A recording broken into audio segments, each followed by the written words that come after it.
dry, grassy areas. Well, one church in College Station has been without a home for years.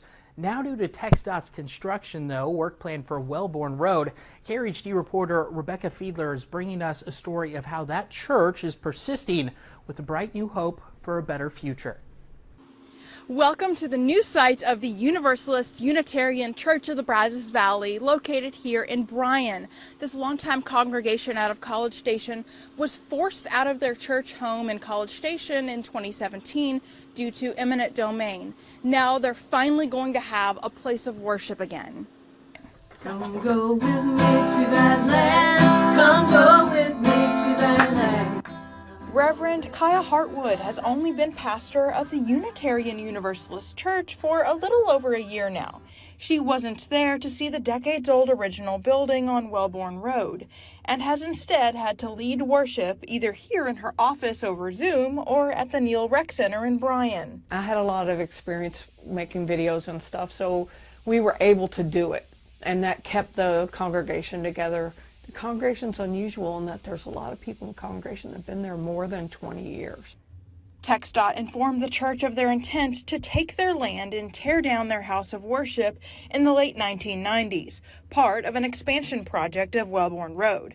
Congregants like Molly Hagan Ward lived in a constant state of uncertainty until the move-out date finally came in 2017. It was pretty intense. You are told, so far in advance that this change is going to happen and you're going to need to leave, but you have no idea when it's actually going to occur. So when it finally occurred, you start to ask yourself, where can we meet in town? Church members told KRHD that they were pleased to be fairly compensated by TxDOT for the property value at the time.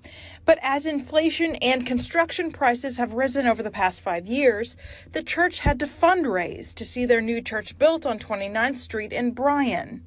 There's like 1,000 congregations across the United States, and when I had my ordinations in Austin, they gave over $18,000 to our building.